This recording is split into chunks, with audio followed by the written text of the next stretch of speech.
He's the one and only Arman Tsarukyan, who's kind enough Arman to Tsarukyan join us from all the რომელიც way მგონი in ტაილანდშია. Thailand. ხომ ასე Arman? ტაილანდში ხარ? Are you in Thailand right now? გამარჯობა კი? ტაილანდში ვარ. როგორ ხარ მეგობარო? როგორ გეკითხო? კარგად, მადლობა გადაცემაში მოწვევისთვის. სასიამოვნოა კვლავ შენთან საუბარი. რამდენიმე თვე არ გვილაპარაკია. ბევრი რამ გვაქვს განსახილველი. პირველ რიგში, შენ წონის კლების მთელი პროცესი გაიარე, მაგრამ საქმეში ვერ ჩაერთე. არავის დაურეკავს შენთვის. არ მოგეცა საშუალება, რომ მთელი ეს ენერგია სადმე გამოგეშვა. როგორი გრძნობაა ეს? თითქოს რაღაცას ხომ არ გამორჩი. რახან ტყუილ უბრალოდ მოგიწია მთელი ამ პროცესის გავლა. კი, სიმართლე გითხრა, მე მივიღე გამოწვევა და გამოვიყენე შანსი. იმ შემთხვევაში თუ ვინმე დაზიანებას მიიღებდა, ან წონას ვერ ჩააბარებდა. მე გამოვცხადდებოდი, მე მზად ვიყავი, ვიცოდი რომ რისკი იყო. ცხადია, როცა იბზადები და ბოლოს როცა წონას აბარებ, გინდა რომ მიჩხუბო კიდეც. ამასთანავე კარგ ფორმაშიც ვიყავი. მე წილად ილიასთვის ვემზადებოდი. მარტივი კემპი გავიარე, მხოლოდ მოკრივე მჭირდებოდა. ესე იგი გამოდის, რომ ჯამში ზედიზედ 2 კემპი ისე გაიარე, რომ ოქტაგონზე არ გასულ ხარ. წარმომიდგენია, რამდენად იმედგაცრუებული ხარ. კი, მართალია, რაც შეიძლება მალე მინდა რომ ვიჩხუბო. ძალიან დიდი ენერგია მაქვს და ერთი სული მაქვს. ყველას დავანახო, რა შემიძლია რეალურად. როდესაც დარბაზში ვარჯიშობ, მგონია რომ ყოველ დღე უფრო და უფრო უკეთესი ხდები. და ალბათ ასე იყო საჭირო. სულ რაღაც ახალს ვსწავლობ. ჩვენ იანვარში ვისაუბრეთ ბოლოს. მას მერე არ გვილაპარაკია. ამ ყველაფრის შემდეგ როგორ გავუმკლავდი იმ განცდას, რომ ოცნების ასრულებასთან ასე ახლოს იყავი, მაგრამ ისლამთან ბრძოლას ბოლო წამს ჩაეხსენი. რას ნიშნავდა ეს შენთვის? პირველი კვირა რთული იყო. გამიჭირდა, მაგრამ მერე გავიაზრე, რომ უბრალოდ უნდა გამეგრძელებინა ვარჯიში. ახალგაზრდა ვარ, ჩემი ოჯახი ყოველთვის გვერდში მიდგას. მე არ მჭირდება ფულის შოვნა საიმისოდ, რომ უბრალოდ ვიარსებო. მე სიამოვნებას ვიღებ ყოველი დღით. კი, რთული აღდგენითი პროცესი იყო ზურგის ტრავმის შემდეგ. ყველაზე ცუდი ისაა, რომ ხალხს ჰგონია წონის პრობლემა შემექმნა და ამის გამო ჩავეხსენი. მე არასდროს მქონია წონის პრობლემა. კი, დენამ ერთ-ერთ ინტერვიუში სწორედ ეს თქვა. მე მგონი უბრალოდ აერია რაღაც. ხალხმა კი ეს უცება იტაცა. ესე იგი, ეს ასე არ ყოფილა? კი, ეთყობა მას დაავიწყდა, ან თავიდან ამოუვარდა. მას ბევრი მებრძოლი ხავს და როგორც ჩანს, კარგად ვერ გაიხსენა, რომ პრობლემა არა წონაზე, არამედ ზურგზე მქონდა. თუ ცდები შემისწორე. გონია რომ ცოტა ხანს თამაშგარეში დაგტოვეს. თითქოს შენზე ტაიმაუტი აიღეს. ისე ჩანს, თითქოს შენზე გაბრაზებულია ორგანიზაცია. როცა შენზე ეკითხებიან დენას, ყოველთვის მსგავს შთაბეჭდილებას ტოვებს, რომ გული აქვს შენზე მოსული. შენს ასე ხარ მის მიმართ? არა, ისინი არ არიან გაბრაზებულები. 1 ან 2 თვის შემდეგ დამირეკეს და გეიჯისთან შემომთავაზეს ჩხუბი. ეს მოკლე დროში მოხდა. მარტში იყო ეს ყველაფერი. აბუ-დაბიში შემომთავაზეს და შემდეგ ილია ჩარლზის ჩხუბის დაზღვევის შანსიც მომცეს. გაბრაზებულები რომ ყოფილიყვნენ, ასე არ დამირეკავდნენ რამდენჯერმე. მოდი გეიჯით დავიწყოთ. რატომ არა იღე ეს ბრძოლა? იმიტომ რომ 8 თუ 9 დღით ადრე დამირეკეს ჩხუბამდე და მე ამ დროს 85 კილოს ვიწონიდი. მე უპასუხე რომ კი ვიჩხუბებ და გადავარჩენ ღონისძიებას, თუ ეს catch-weight-ში მოხდება. მაგრამ საბოლოოდ გეიჯი არ მეჩხუბა და ფიზიევი აირჩია მან.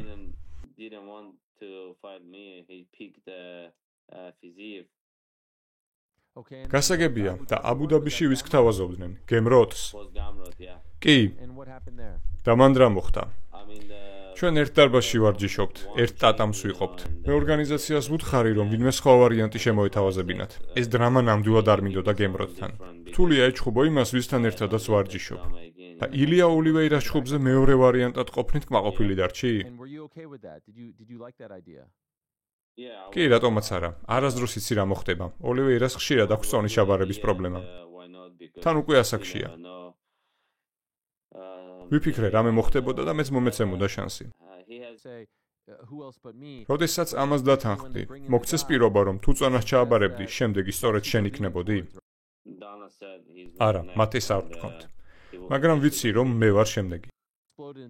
მოულოდნელი იყო შენთვის ის შედეგი, რაც დადგა ამ ჩხუბში? მე არ ველოდებოდი, რომ პირველივე რაუნდში მოხდებოდა ეს. მე უფრო მესამე რაუნდს ვარაუდობდი. რაც შეეხება ბრძოლის შემდგომ რაც მოხდა იმას, როდესაც პედი ავიდა რინგზე, როგორც წესი ოქტაგონზე ახყავთ ის, ვინც შემდეგია და ეთყობა ამ ჩხუბისთვის ამზადებენ ნიადაგს. როგორ ფიქრობ, არის შანსი, რომ შენ მაგირად სწორედ პედის მისცენ ბრძოლა? არ ვიცი, დენამ თქვა, რომ ის არ იქნება შემდეგი და რომ ის არ უნდა ყოფილიყო იქ. კი, მან თქვა, რომ შეცდომა იყო მისი იქ შეყვანა, მაგრამ ნახეთ, როგორი ოვაციებიც მოჰყვა ამ ყველაფერს. ამის ფონზე შესაძლოა, რომ პედისკენ გადაიხარონ მაინც. პედი კარგი მებრძოლია, მაგრამ ის ჯერ არ იმსახურებს ტიტულზე ჩხუბს. ის არ შეიძლება, რომ რიგს გადაახდეს, მით უმეტეს მე რომ გადამახდეს. ანუ ფიქრობ, რომ შენ უნდა იყო ილიას წინააღმდეგ და პედი გეიჯისთან? ჯასტინმა თქვა, რომ თუ ტიტულზე ჩხუბს არ მისცემდნენ, საერთოდ წავიდოდა სპორტიდან. რაც უნდა ისქნას, მე არ მაინტერესებს არც გეიჯი და არც პედი. მე ტიტულზე ჩხუბი მინდა, მაგრამ თუ UFC მეტყვის, რომ გეიჯის ვეჩხუბო, ამას ვიზამ და შემდეგ კი ილიას ვეჩხუბები.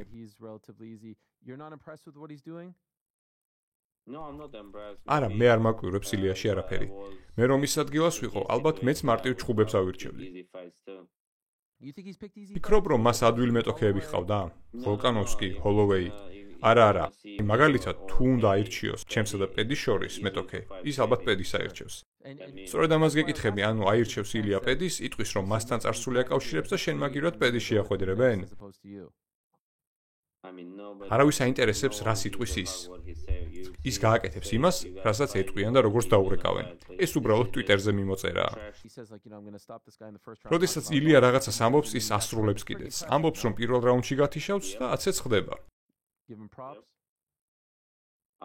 კი, ასეა. კარგი მებრძოლია, 145-ის და 155-ის ჩემპიონი. მან იცოდა, რომ ოლივეირას გათიშავდა.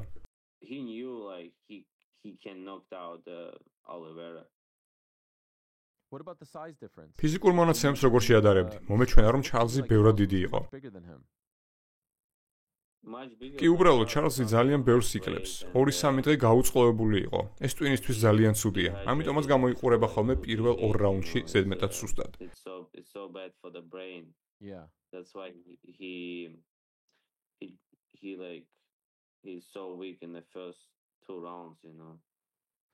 ფიქრობ, რომ ილიასთან წელს იჩხუბებ?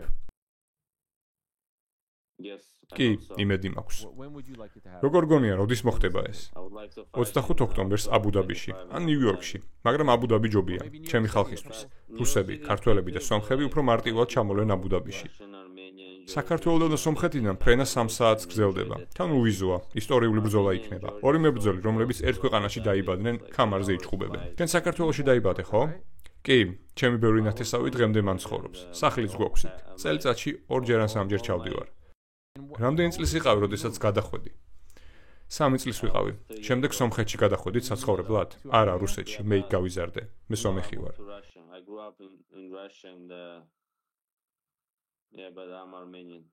და სომხეთში გიცხოვრია? არა, არასდროს. მე საქართველოში და რუსეთში ვცხოვრობდი. ილია კი გერმანიაში დაიბადა, ცხოვრობდა საქართველოში და შემდეგ გადავიდა ესპანეთში. ვა, მაგარია, არ ვიცოდი. ქართველების უმეტესობა ვის უკომაგებს, შენ თუ ილიას?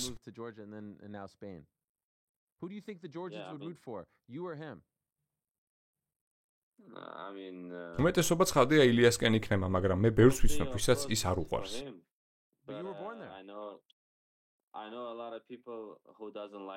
და რატომ?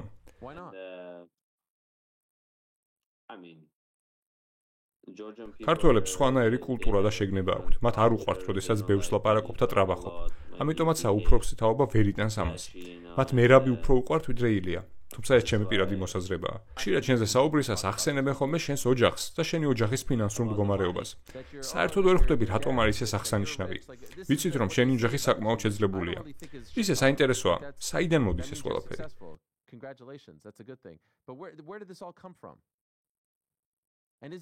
ხალხს უბრალოდ შურს, რომ მე ფული მაქვს. ანუ ეს მართალია, რომ მე ბევრი ფული მაქვს. ფული ზედმეტი არასდროს არის, მაგრამ შემიძლია ისე ვიცხოვრო, როგორც მომინდება. შემიძლია ვიყიდო ის, რაც მინდა, მაგრამ კერძო თვითმფრინავს ჯერ ვერ ვყიდულობ, ვერც იახტას.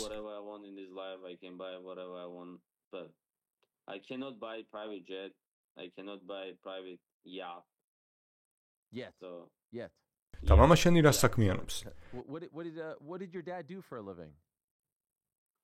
ის სამშენებლო ბიზნესშია. რუსეთში? კი. და ოდესმე თუ გიმუშავე ამასთან? 3 თვე ვიმუშავე და მერე ვუთხარი, რომ მე ამას ვეღარ შევძლებდი. მე სპორტში მინდოდა ყოფნა. ძნელია ესე ბიზნესში მუშაობა. სპორტული ცხოვრების წესი მაქვს. სწორად ვიკვებები და დროულად ვიძინებ. 3 თვე გავქაჩე მასთან და შემდეგ უკვე გამოვეთიშე, იმიტომ რომ გრაფიკი მქონდა არეული. ესე იგი, ვიმედოვნებთ, რომ ტიტულზე იჩხუბებ. რა გზავნილი გექნებოდა ილიას მისამართით? რას ეტყოდი მას? როგორც ჩანს, ის დიდად არ არის შენთან ჩხუბი დაინტერესებული. ილიას ვეტყოდი, რომ ყველამ ვიცით, ვინც არის ნომერ პირველი კონტენდერი და ზუსტად იცის, რომ მე მეჩხუბება. გაეშვას სხვებთან თამაშს და მალე გნახავ ილია.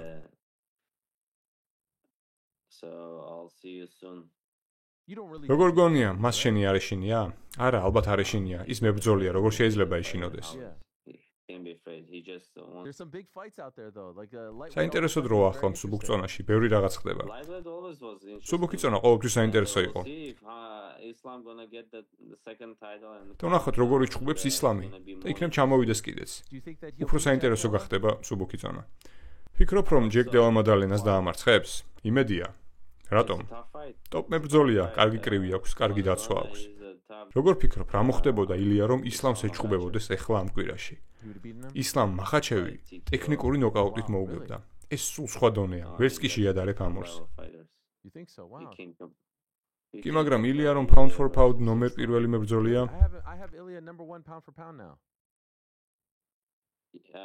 კი, იმიტომ რომ ისლამი ეხლა ჯერ ჩემპიონი არ არის. როდესაც მეორე ტიტულს აიღებს, აუცილებლად პირველი იქნება. ანუ ფიქრობ, რომ მოუგებს ჯეკს, ხო? კი, გახდება pound for pound ნომერ პირველი, ამასობაში მე მეორე ვიქნები. შემდეგ მოვუგებ ისლამს და მე გავხდები პირველი.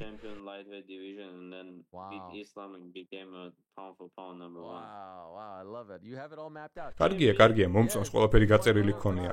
ანუ რამე რომ იყოს 170-ში ახვიდოდი? არა, 145-ში ჩასვლა მირჩევნია, ვიდრე 170-ში ავიდე. ესე იგი, იმ აზრს საბოლოოდ დაასამარებ, რომ წონას ვერ აბარებ, ხო? მე ყოველთვის ვაბარებ წონას. და ზურგი როგორ გაქვს? კარგად მაქვს. წონას როცა ვიკლებდი, ექიმმა მითხრეს, რომ პრობლემა უკვე აღარ მქონდა.